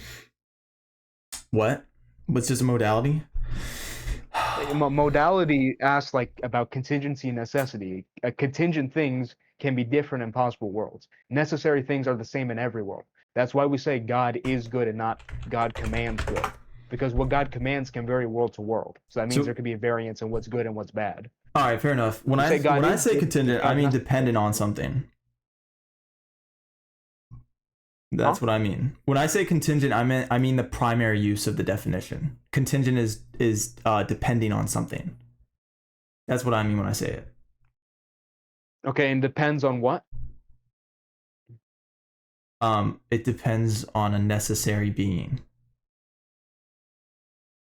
Okay, now this gets into the second prong of the argument I'll make. So, how do you know this being? How do I know the being? Yeah, in any way. The only thing we can know about the being is that they are necessary. That's the only thing you can know, deductively speaking. Well, I mean, how do you know that? Because via the laws of logic, we can understand that because of causality, existence is contingent, and because of modalities, we can understand that something is necessary and something is contingent. So, I guess I'll just refer back to earlier. You said the justification for logic is either like an infinite regress or a brute fact. It was something like that. Is that true? Well, like you said, there's no certainty behind logic. It's indispensable in moving forward. Yeah, in my view. Right. But I guess the point I'm trying to make is this is kind of the same criticism with Muslims. Muslims have a doctrine of total transcendence, meaning that no created thing in the created order could ever possibly be analogous to God. But the problem is, how do you know what God is at all, right? Like, how do you know Islam is true? Because you know Islam's true based on words on paper, for example. But words on paper are created, but it can't refer to God. So that's the problem there. It's like a contradiction. So what I'm saying to you right now is I'm kind of bringing up the same criticism. You're saying you know this being is necessary. That's knowing the being in some way. Mm-hmm. I'm asking, unless you believe in like pantheism, where like the being is like intertwined with creation fully, how do you know this being at all? Because we would say we have divine revelation, so we can know God, and we have analogy, right? And when you have this kind of deistic position, Wait, you I don't thought you have that. hated divine So revelation. Divine command theory. Oh, those are different.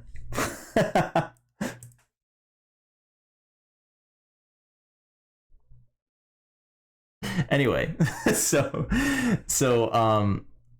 the only thing we can know what God is because we can know what he isn't, right? Because the laws of logic tell us what is, and so because we know that existence is contingent, we know that God is the opposite of that. So it's process of yeah, elimination. so well, and the problem is that you're saying we know, but you don't know if you know, so you don't really know. Yeah, but at this point, everything I say, you basically just take an asterisk and put indispensable there. That's what I mean when I'm talking and speaking. Yeah, but the criticism I just brought in also applies to it being indispensable. Wait, what? And also, like, well, yeah, because you said you did being indispensable. I asked, how do you know that? And you kind of went back to like the like Indispensability. infinite Yeah, yeah, yeah. realist. So logically speaking, we know. Yeah, but then that assumes logic, which is what I asked about. Bro, we just went in a fucking circle, bro. You said that you would accept my asterisk. Where's my asterisk at? Well, I don't accept your asterisk. What the I understand fuck? that you're saying that, but I'm not accepting it as like, okay, well, okay, that's true. Because that kind of undercuts the whole point of the whole point of the argument is you're saying all these things without grounding, Okay, okay, wait, which whoa, brings whoa, it. whoa. I probably went about this the wrong way. Do an internal critique. In my worldview, am I correct? Say it again? If logic is indispensable, am I correct? No. Okay, So where's the I contradiction? feel like this is an important point we're gonna have to make here. So again, ontology versus epistemology. I don't disagree. Like obviously, I think you can do logical argument and be right about it. You could be right about it ontologically, but epistemically, have no justification. What we're talking about, at least what I'm talking about, is worldviews. My worldview is the Christian worldview. Your worldview is this one with this first mover and all these different things you talked about. And what I'm saying is your worldview is logically incoherent. That's what I'm saying. So I'm taking everything into account, not just little bits and bobs of statements you can say that are true. So, wait, are you saying it's logically impossible to do an internal critique of my worldview? Yes, because you can't ground logic. Exactly. Wow, that's crazy. Yeah. Because to do an internal critique, you're assuming things should. That's actually ethics. To do an internal critique, you're assuming it should be logical. It should be a certain way. Wait, Well, why? first of Why all, would you assume it's should? Wouldn't you just assume it could? yeah, but that kind of defeats the whole purpose of an internal critique. If I'm critiquing your worldview right now, I'm doing internal critiques because I'm assuming it should follow the laws of logic. Should. That's a moral claim. You said you don't believe in morality, but you're doing internal critiques which assume my worldview should be a certain way. It should be coherent. But you don't accept moral realism, so why? And you also have epistemology, so how are you going to justify the logic you're using to do your internal Well, critique? okay. Well, the problem is, and this is the big problem. This is probably why we keep getting stuck back into speaking about the first axioms, is because the way you view logic is different than me. And actually, it's funny because technically we can't move our forward discussion. So we can't talk about moral realism or cognitivism or anything like that because we haven't even like set the ground rules. We can't agree on the ground rules. So our conversation is perpetually stuck behind the first axiom. Yeah, I would Whether agree with logic is that. indispensable or certain. Yeah. And I would say that my worldview solves the problem we're having. Yours doesn't. Yours is the reason why we have a problem in the first place. Um.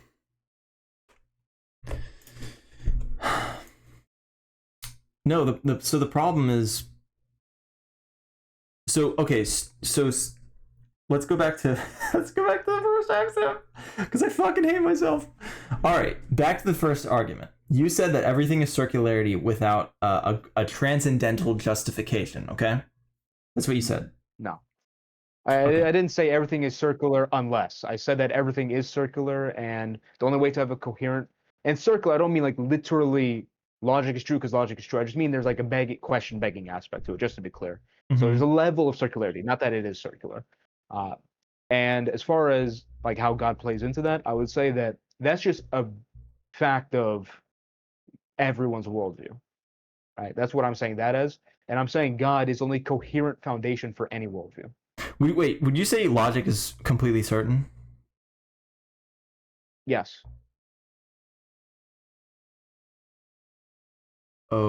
Okay. Wait. Um. Okay, so moving forward, if we agree, if I do an internal critique, and then we say logic is completely certain, that means that the laws of logic are completely true.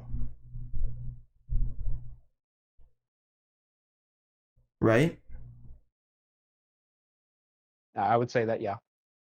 Okay. Why didn't I just do this in the first place? Okay, so Well, I what? think you're gonna say like, okay, we're gonna grant that and move forward. Is that what you're trying to say? What if I did say that? What would you say back? Well, if I did say that, then I mean, I have no problem discussing like problems and like explicating my position, but as far as I understand the debate, it's a worldview versus a worldview. So if I grant this this unfounded assumption, I'm kind of conceding the whole point of my argument. And at that point, it would kind of be like sophistry in Wait, some why sense, in that would it's you not really. be why would you be conceding your argument if we're exploring your worldview? Because you don't have the grounding to question it Well, that's what an epistemically. internal critique is. I'm using your justification. Yeah, but internal critiques assume logic. You assume logic. You assume logic is true. Yeah. To do your internal critique, you need to assume logic. And you're Yes. also assuming existence, assuming knowledge, all these different things. Because you're using words. Internal critique, those are two words. That assumes logic, that assumes knowledge, it assumes basically everything like I've been saying, because everything's intertwined. And I would say that you can't do that. You don't have the grounding necessary to even begin. Damn. That's deep, bro. Yeah, it's a meta level argument. It's not like because the other arguments like cosmological, teleological, etc. They're normative level arguments. They're kind of stupid. Okay, I don't wait, really like them. but if this is true, then technically we can't talk, right?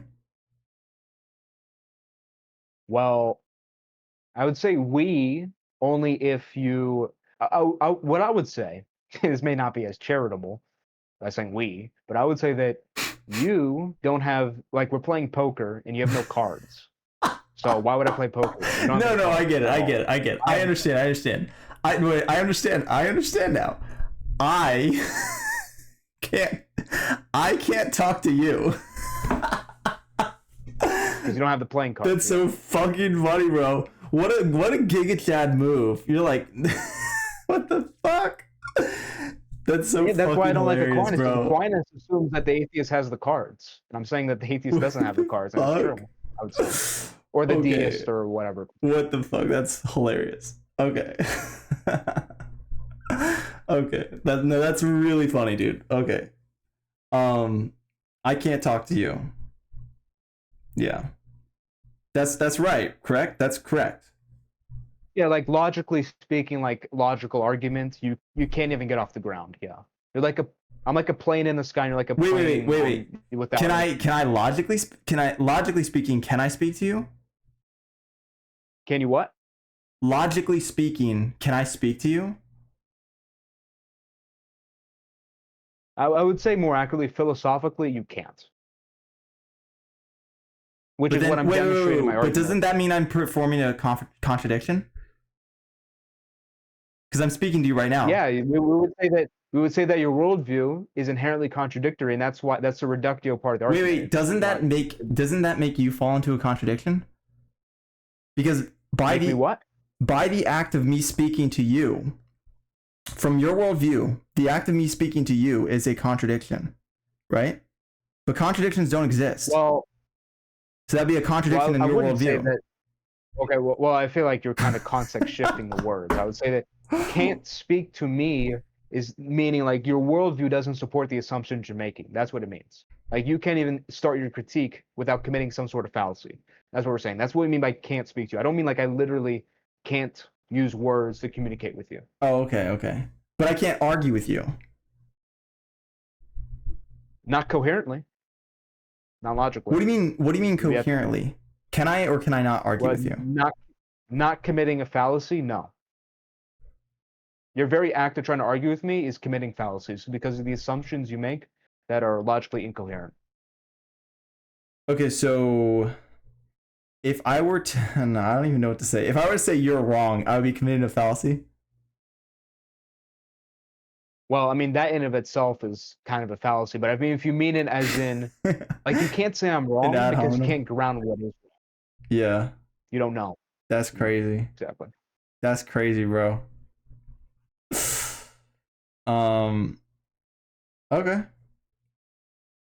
No, that's cool. That's cool. I mean, well, do you want to end the discussion there then? Well, would you say you have anything prudent to speak of, I suppose? Because if not, then I'm Wait, fine with leaving it there. not coherently. You see what I did there? Not coherently. Well, not coherently, sure. But I guess the point of this discussion is beyond because I like you do YouTube, I do YouTube, so obviously there's an aspect of getting content. I'm sure you Oh, okay, understand okay, that. okay, okay, okay. Yeah. No, that's cool. I mean, dude, that was a crazy discussion.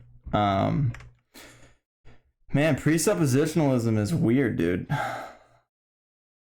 Yeah, it's very because the classical apologetic of Christians for a long time has been the classical method of using like Aquinas's arguments or William Lane Craig arguments, etc. But I feel like they kind of are unsophisticated.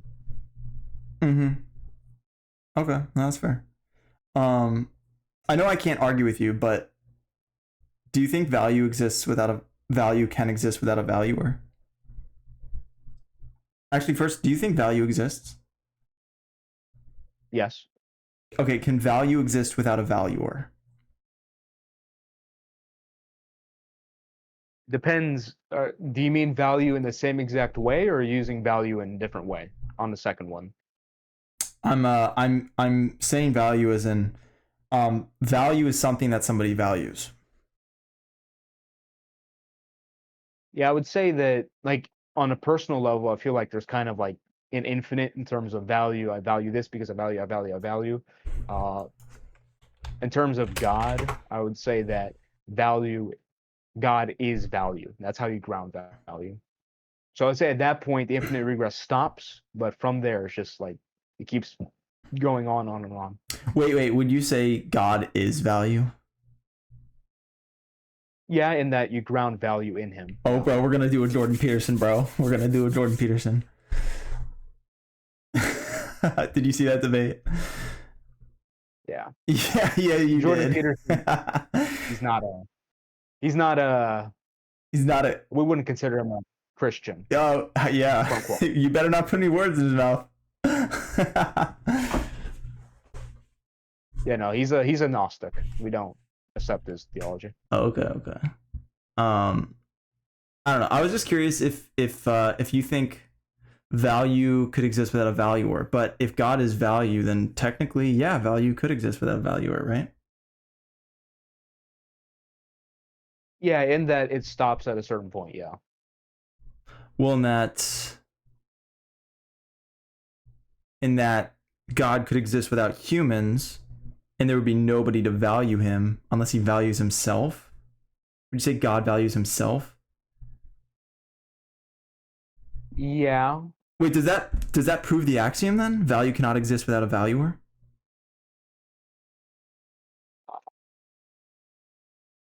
Yeah, but it gets a bit equivocal when you're talking about value. Because like, let's say When you say equivocal, like you don't God mean is just circular, do you? No, no, no. I mean equivocal as in it gets a bit unclear what the word means. Because at a certain point it gets a bit confusing. Because if you say like I value potatoes because I value environment, like it keeps going, like in that sense. But at a certain point when you get to God, like there can't be anything before God or outside of God, because God is the very beginning. So it's a it kind of just keeps going, and then it stops there. It's like logical reasoning. Logic goes justification, justification, then it stops at God.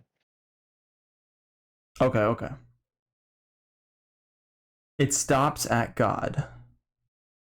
But Yeah, God in that there's is no more like God values God because God values some, or God values God because value something but when you else. say it stops at It God, wouldn't. you just mean it keeps on going, right? What do you mean it Well, keeps on like going? something doesn't stop because God God Well, doesn't yeah, have I a. wouldn't say like stomps. I would just mean as in there's nothing outside of that. Like before that, there's nothing prior. Okay. Okay. Interesting. I don't know. I mean, that's an entirely interesting view to have, that God is part of the world. Would you say that? No, you would. I mean, like, you agree that all the axioms are co-equal. Like, existence exists, Yeah. logic exists, causality exists, and you would say that God's energy is all of those things. Yes. Okay, interesting. I don't know. I don't know. I mean, that's interesting. I think there's. I know you disagree. I think I could poke holes into that, but I know you probably think I couldn't. Well, I mean, people have been trying for a long time. That's for sure. Damn, bro, shut me down like that.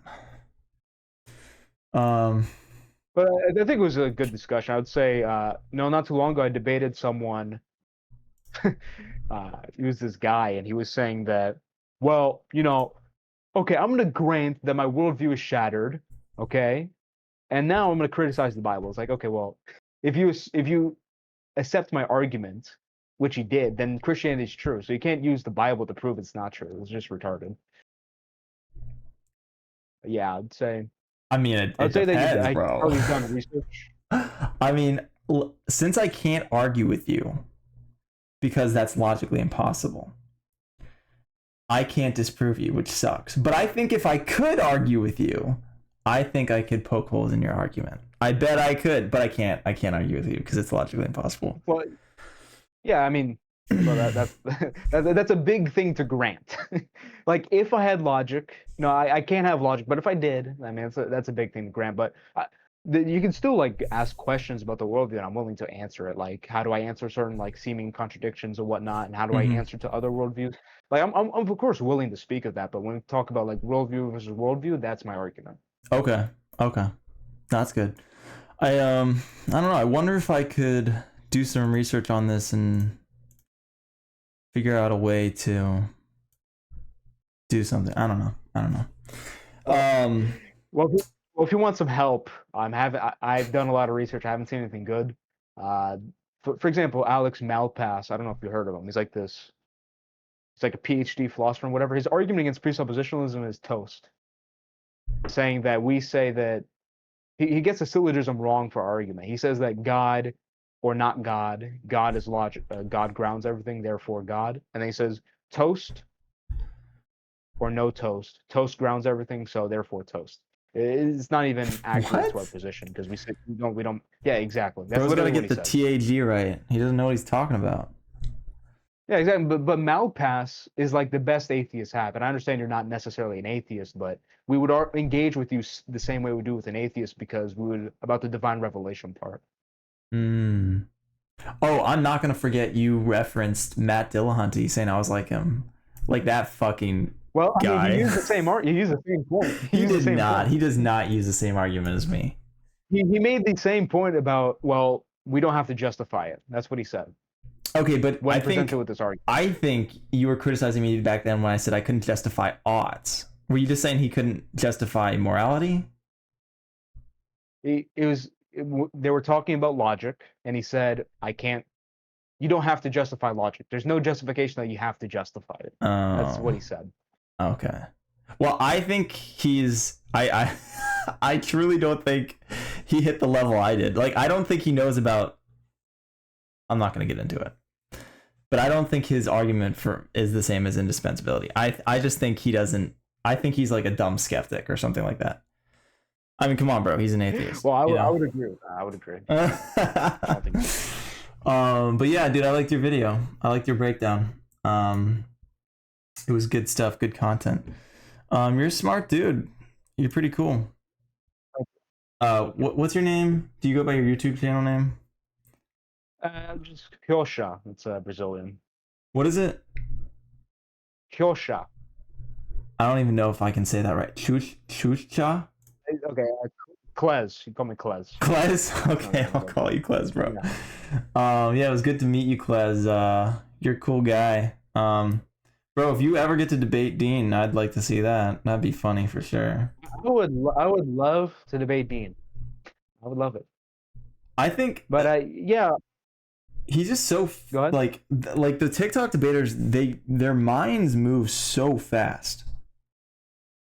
Yeah. I don't know how I Dean could gets ever on, keep like, up with them. His assumptions, he just runs off to something else. That's one of the problems. That's why his arguments, like, he makes a dumb argument about, like, well, God is a subject, so your morality is subjective. It's like that's the most obvious, like, equivocation category error. But because it's so fast paced, he gets away with it. So I feel like that's kind of what they bank on. Same thing with Parker. Yeah. They kind of also just like throw out things like you said, they do like red herrings and they kind of just like, whatever, ship the goalposts. They just steamrolling whatever the fuck. They just kind of move on to topics and stuff like that. Yeah. But yeah, I mean, yeah, no, that's cool. I mean, I'll definitely talk to you again if I have something else, or if like I cracked the code or something. I'll talk to you again. But yeah, it was definitely cool meeting you, talking to you. And can't wait to see your future debates. Yeah, I appreciate that. I have a channel here called Silu. I make posts on there every day. It's not just about logic and philosophy. I talk about politics and women and all working out, all this different stuff. It's a very wide basket, but I'm sure if you look through there, you'll see kind of some of my criticism about different things. That's if you're interested. Oh, dude, maybe. What do you think of that? We could probably debate red pill someday. Okay, do you take a red pill or blue pill position or something else? Red pill position. Okay, I mean, I would mostly agree, but it would actually get. Oh, we might not disagree. Okay. Yeah, no, I agree with most red pill things, but red pill is very equivocal. So like, it could be Myron Gaines' red pill or someone else's red pill. Like, my main thing about red pill is it's kind of useless because I'd say Christianity has all the things you need in order to do well. Because like all the red pill philosophies that I agree with, for example, not being a cuck, you can find that in Christianity. But the things I would disagree with are like, for example, Myron. I'm not saying you like red pill is just Myron, but for example, Myron says he has to sleep with 30 women before you get a wife. We would say that's immoral. That's a bad thing to do. So that would kind of be my angle for approaching a red pill debate. Okay. So it'd be about morality. That's interesting. We also couldn't, because I heard you say this before. I was watching the video and you said the thing that Nicky Boy was missing was that he wasn't grounding the Christian nationalism in Christian ethics, and that was his problem. That would be a major schism for me and you, because I ground all my argumentation in consequentialism, which you would reject. Inconsequentialism. Is that like similar to utilitarianism? Is that how you mean that? Yes. Right. I think that utilitarianism plays a part in like political things, but it's not everything. So you would make. Wait, does? No, because you would make all your arguments deontologically. You would make all your arguments from God. You don't care about consequences. You care about God. In terms of applied ethics, because there's like 3 tiers. On applied ethics, I believe there's an element of utilitarianism. For instance, in the Bible, there's like a Jewish command. And I'm talking about like Jesus, talking about the Good Samaritan. There's a command not to touch like a dead body, right? Something like that. And the story of the Good Samaritan Jesus was talking about was there was this man who had basically been damn near killed, and this Levite, like a priest, like supposedly a high-ranking guy, he walked by because he didn't want to violate that law. But then a Samaritan, who the people that Jesus was talking to hated, helped the man.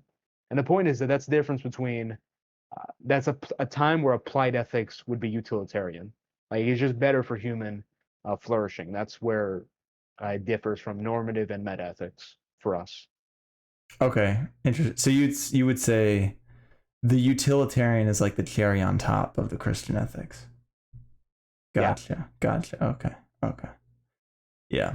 I mean, it's unfortunate. We can't debate that because all my arguments are consequential. But listen, I'll say a few things. I would even grant, and I'm an anarchist.